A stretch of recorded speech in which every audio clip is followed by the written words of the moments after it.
사도신경으로 신앙 고백 드림으로 새벽 예배 시작합니다.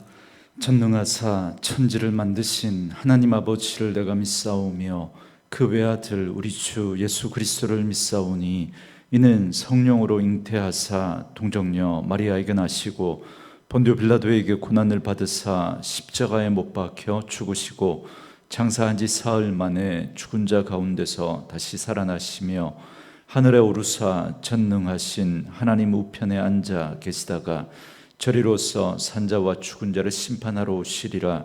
성령을 믿사오며 거룩한 공회와 성도가 서로 교통하는 것과 죄를 사하여 주시는 것과 몸이 다시 사는 것과 영원히 사는 것을 믿사옵나이다.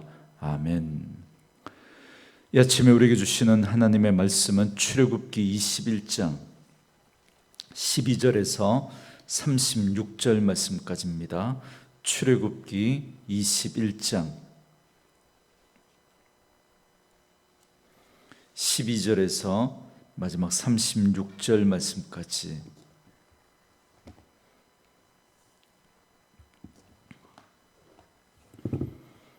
출애굽기 21장 12절에서 36절 말씀까지입니다. 우리 말씀 찾으셨으면 한 목소리로 같이 읽습니다.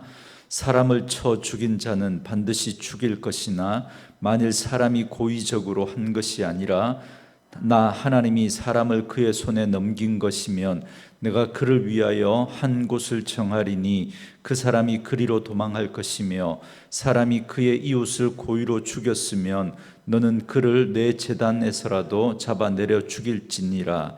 자기 아버지나 어머니를 치는 자는 반드시 죽일지니라. 사람을 납치한 자가 그 사람을 팔았든지 자기 수하에 두었든지 그를 반드시 죽일지니라. 자기의 아버지나 어머니를 저주하는 자는 반드시 죽일지니라. 사람이 서로 싸우다가 하나가 돌이나 주먹으로 그 상대방을 쳤으나 그가 죽지 않고 자리에 누웠다가 지팡이를 짚고 일어나 걸으면 그를 친 자가 형벌을 면하되 그간의 손해를 배상하고 그가 완치하게 할 것이니라. 사람이 매로 그 남종이나 여종을 쳐서 당장에 죽으면 반드시 형벌을 받으려니와 그가 하루나 이틀을 연명하면 형벌을 면하리니 그는 상전의 재산임이라. 사람이 서로 싸우다가 임신한 여인을 쳐서 낙태하게 하였으나 다른 해가 없으면 그 남편의 청구로 반드시 벌금을 내되 재판장의 판결을 따라 낼 것이니라. 그러나 다른 해가 있으면 갚되 생명은 생명으로 눈은 눈으로 이는 이로 손은 손으로 발은 발로 된 것은 된 것으로 상하게 한 것은 상함으로 때린 것은 때림으로 갚을지니라. 사람이 그 남종의 한 눈이나 여종의 한 눈을 쳐서 상하게 하면 그 눈에 대한 보상으로 그를 놓아 줄 것이며 그 남종의 이나 여종의 이를 쳐서 빠뜨리면 그 이에 대한 보상으로 그를 놓아 줄지니라. 소가 남자나 여자를 받아서 죽이면 그 소는 반드시 돌로 쳐서 죽일 것이요 그 고기는 먹지 말 것이며 임자는 형벌을 면하려니와 소가 본래 받는 버릇이 있고 그 임자는 그로 말미암아 경고를 받았으되 단속하지 아니하여 남녀를 막론하고 받아 죽이면 그 소는 돌로 쳐 죽일 것이고 임자도 죽일 것이며 만일 그에게 속죄금을 부과하면 무릇 그 명령한 것을 생명의 대가로 낼 것이요 아들을 받든지 딸을 받든지 이 법규대로 그 임자에게 행할 것이며 소가 만일 남종이나 여종을 받으면 소 임자가 은 30세겔을 그의 상전에게 줄 것이요 소는 돌로 쳐서 죽일지니라. 사람이 구덩이를 열어두거나 구덩이를 파고 덮지 아니하므로 소나 나귀가 거기에 빠지면 그 구덩이 주인이 잘 보상하여 짐승의 임자에게 돈을 줄 것이요 죽은 것은 그가 차지할 것이니라. 이 사람의 소가 저 사람의 소를 받아 죽이면 살아있는 소를 팔아 그 값을 반으로 나누고 또한 죽은 것도 반으로 나누려니와 그 소가 본래 받는 버릇이 있는 줄을 알고도 그 임자가 단속하지 아니하였으면 그는 소로 소를 갚을 것이요 죽은 것은 그가 차지할지니라. 아멘. 오늘은 함께 읽으신 출애굽기 21장 12절에서 36절 말씀을 중심으로 상해에 관한 율례라고 하는 제목의 말씀으로 잠시 은혜를 나누겠습니다. 출애굽해서 시내 광야에 도착한 이스라엘 백성들에게 하나님은 십계명을 주셨습니다. 그런데 이 십계명은 크게 하나님 사랑과 이웃 사랑으로 구분할 수 있습니다. 그리고 하나님은 십계명에 이어서 또한 여러 가지 율법들을 주셨는데요. 그런데 이 율법들은 언약과 함께 주어졌기 때문에 언약 법전이라고도 부릅니다. 그 내용들이 출애굽기 20장 22절부터 24장 11절까지 이어지고 있습니다. 이 언약 법전은 십계명 속에 담겨진 하나님의 마음, 다시 말하면 이 십계명의 정신을 우리가 살아가는 실생활에 어떻게 구체적으로 적용할 수 있는지를 잘 보여주고 있는 말씀이라고 할 수 있습니다. 그래서 오늘 본문은 그 언약 법전 가운데 특별히 손해배상과 관련된 그 법들이 나옵니다. 먼저 첫 번째 부분인 12절부터 17절에서는 고의적인 살인과 과실치사에 대해서 말씀하고 있습니다. 하나님은 이미 10계명의 제6계명에서 살인하지 말라고 분명히 말씀하셨습니다. 그러나 살인이라고 하는 것이 워낙 다양한 경우가 있기 때문에 하나님은 살인에 대해서 좀 더 자세하게 구분해서 구체적으로 말씀해 주고 있습니다. 먼저 12절과 14절에 보면 하나님은 절대로 다른 사람의 생명을 해하지 말 것을 명령하십니다. 그래서 고의적으로 사람을 죽인 살인자는 반드시 사형에 처하라고 명령하십니다. 얼마나 엄하게 명령을 하는지 그런 고의살인을 저지른 자에게는 그가 혹시 성전에 들어가서 제단 뿔을 잡고 있을지라도 끌어내서 죽이라고 하십니다. 왜냐하면 위기에 처한 사람이 성전에 들어가서 제단 뿔을 잡으면 살려주는 법이 있었거든요. 그러나 고의적으로 사람을 죽인 그 경우에는 생명의 주인이신 하나님 앞에 큰 죄를 저질렀기 때문에 성전에 들어가서 제단 뿔을 잡는다고 할지라도 용서하지 말 것을 말씀하고 있습니다. 그런데 고의적인 살인이 아닌 실수로 사람을 죽인 과실치사가 발생하기도 합니다. 그런 경우에는 어떻게 해야 합니까? 13절 말씀에 만일 사람이 고의적으로 한 것이 아니라 나 하나님이 사람을 그의 손에 넘긴 것이면 내가 그를 위하여 한 곳을 정하리니 그 사람이 그리로 도망할 것이며 그럽니다. 고의가 아닌 실수로 그만 사람을 죽인 그런 일이 벌어질 수 있습니다. 요즘으로 말하면 과실치사에 해당할 수 있겠죠. 그러나 죽은 사람의 가족의 입장에서 볼 때는 그것이 아무리 고의가 아니라고 하더라도 과실치사라고 하더라도 너무 억울하고 분할 수밖에 없습니다. 그래서 가해자에게 복수하려고 할 겁니다. 그럴 경우에 과실치사를 저지른 사람이 도망가서 피할 수 있는 장소와 제도를 마련해 주십니다. 그것이 바로 도피성입니다. 민수기 35장에 보면 여기에 대한 규례가 잘 나옵니다. 이 도피성은 요단강 동편에 3곳, 요단강 서편에 3곳 이렇게 해서 총 6군데가 있었습니다. 그러니까 누구든지 어디서든지 신속하게 피할 수 있도록 동서남북 그 주요한 요지에 그렇게 배치를 해 두신 겁니다. 그래서 과실치사를 한 사람이 그 도피성으로 도망하게 되면 그를 철저하게 보호해 주어야 했습니다. 그런데 구약은 그림자라고 말씀드렸지 않습니까? 그러니까 이 도피성의 신약적인 의미는 우리의 피난처가 되시는 예수님을 의미합니다. 예수님은 마치 이런 도피성과도 같이 죄인들의 피난처가 되시는 분입니다. 그래서 그분에게 피하는 자는 죽음을 면할 수 있게 되는 것이죠. 이처럼 구약 성경은, 그리고 구약의 율법 속에서도 곳곳에 우리의 구원을 위한 하나님의 계획이 담겨져 있는 것을 볼 수 있습니다. 그런데 오늘 본문 13절 말씀을 여러분 잘 보시면, 저는 과실로, 실수로 사람을 죽인 경우라고 그렇게 말씀을 드렸지만, 과실로라고 하지 않고 나 하나님이 사람을 그의 손에 넘긴 것이면, 이렇게 되어 있습니다. 문맥상 과실이 맞죠. 그러나 하나님은 굳이 이 표현을 지금 나 하나님이 사람을 그의 손에 넘긴 것이면 이렇게 표현합니다. 이게 무슨 말이냐면, 고의가 아니라 실수로 사람을 죽이는 일이 발생했을 때 이건 하나님의 손에서 일어난 일이라고 생각하라는 겁니다.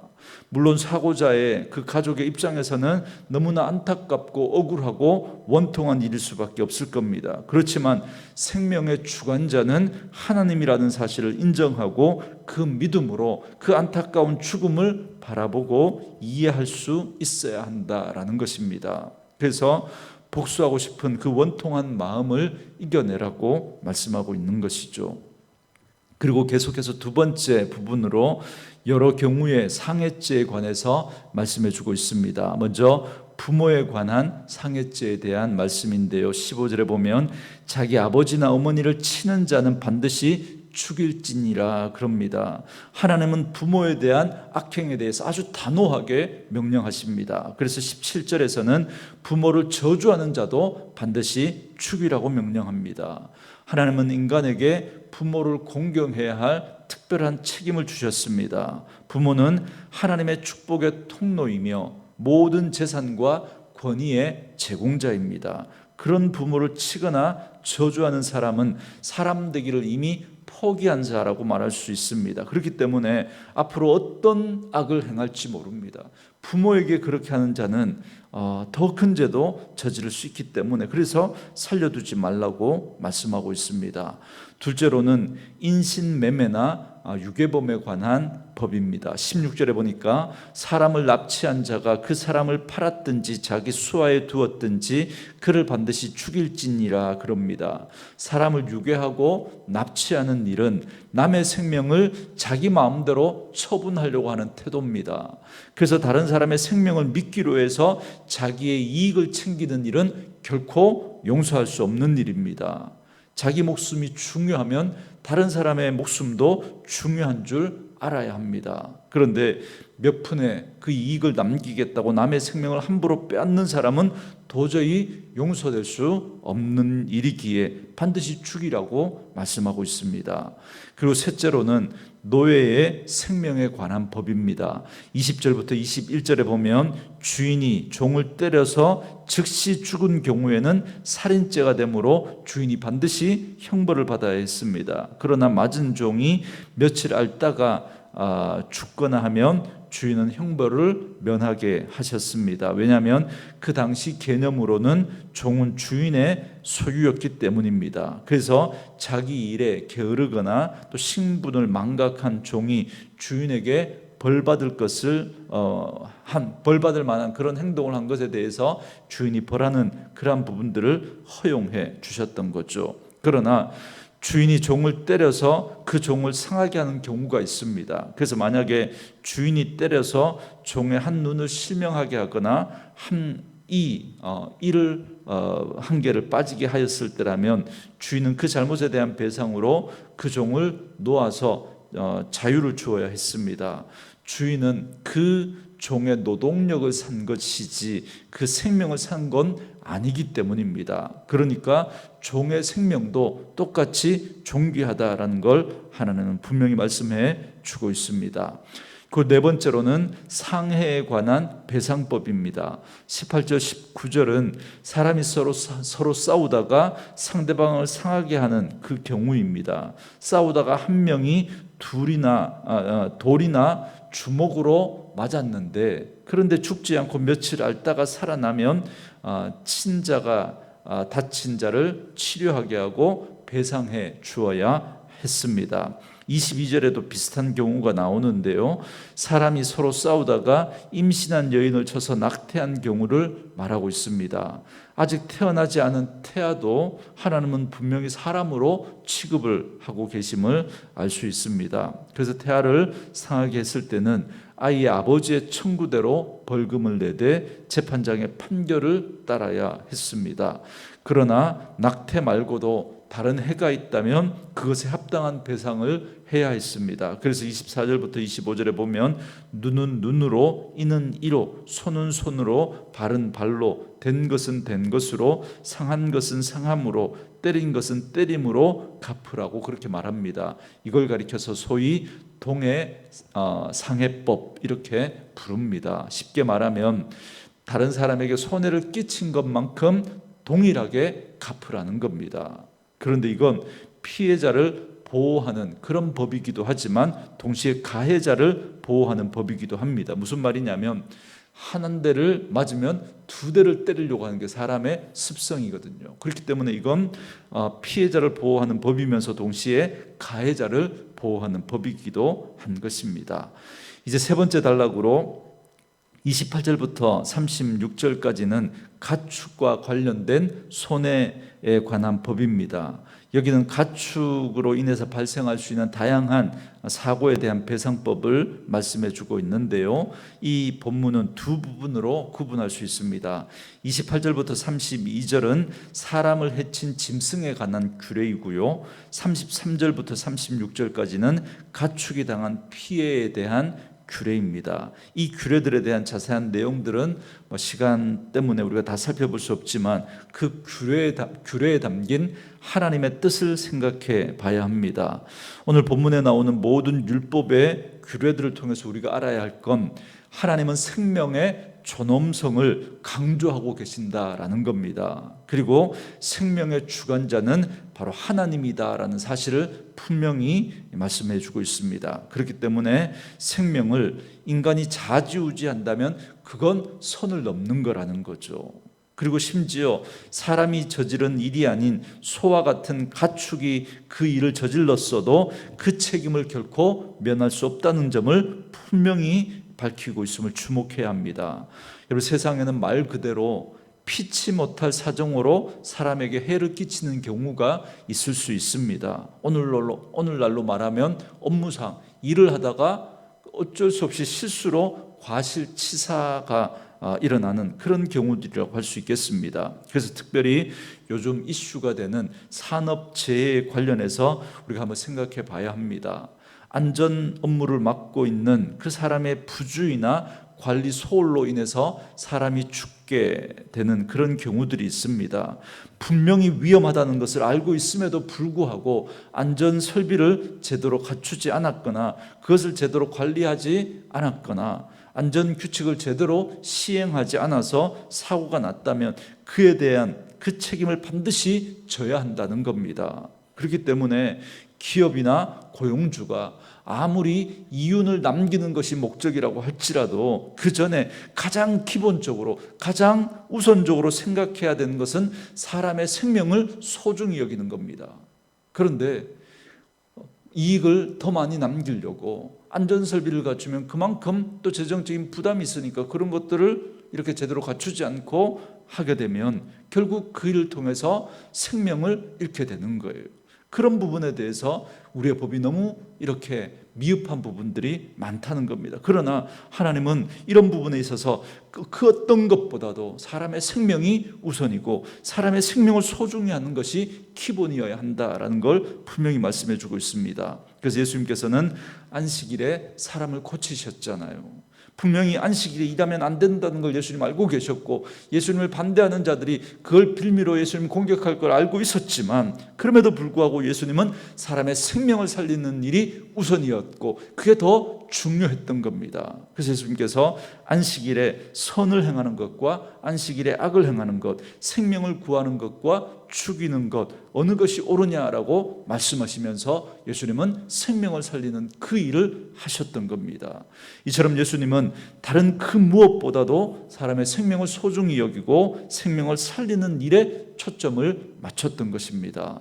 그러므로 오늘 우리의 초점도 사람의 생명을 보호하고 살리는 일에 있어야 합니다. 우리가 어떤 일을 하든, 우리가 어떤 이윤을 남기기 위해서 어떤 일을 하더라도 그 이윤보다도 더 중요하고 더 우선이 되어야 하고 기본이 되어야 하는 건 바로 사람의 생명이라는 사실을 꼭 기억할 수 있기를 원합니다. 그래서 우리의 부주의나 과오로 인해서 다른 이들에게 해를 끼치는 일이 없도록 주의하고 기도해야 합니다. 그리고 동시에 피해를 끼치지 않는 일에만 머무르지 말고 적극적으로 예수님이 우리에게 보여주신 그 사랑을 실천해야 합니다. 그것이 바로 율법의 근본 정신이고 하나님의 뜻을 이루며 살아가는 성도의 삶이라고 할 수 있겠습니다. 그러므로 오늘 말씀으로 이 하루를 시작하는 사랑하는 우리 온누리교회 성도님들은 하나님을 사랑하고 이웃을 사랑하는 이 일을 실천하면서 특별히 생명을 귀하게 여기고 생명을 보존하고 살리는 일에 힘쓰면서 살아가는 그런 저와 여러분들의 삶이 되어줄 수 있기를 주의 이름으로 축원합니다. 우리 주신 말씀 생각하면서 이 말씀 묵상하며 이 찬양 들으시고 기도하는 시간 갖겠습니다.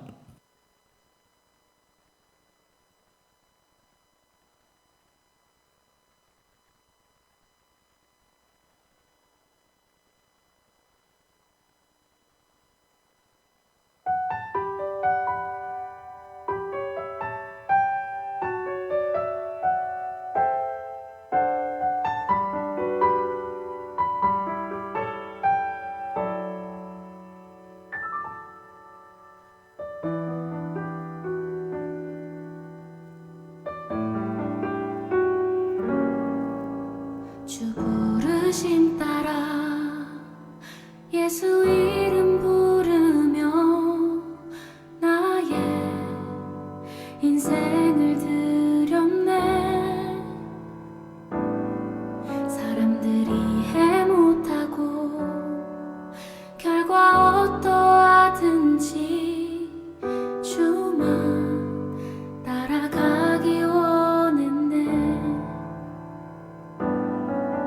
이제와 돌이켜보니 그저 부끄러울 뿐 모두 다 주의 은혜라.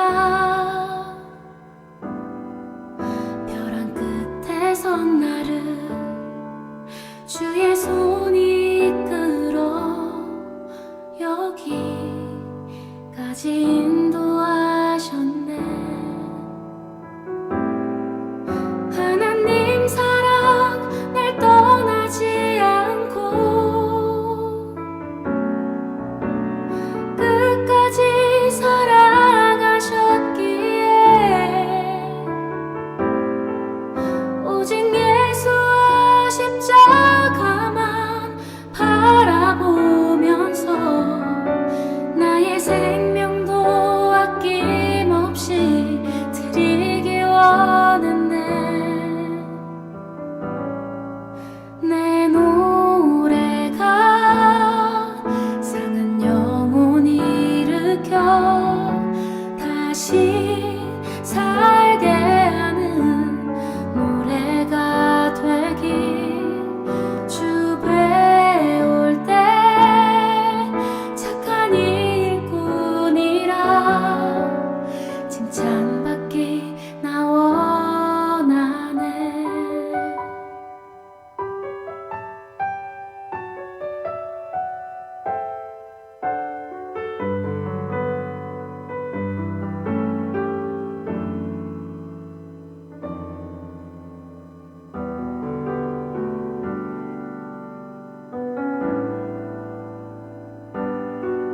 하나님 사랑 날 떠나지 않고 끝까지 사랑하셨기에 오직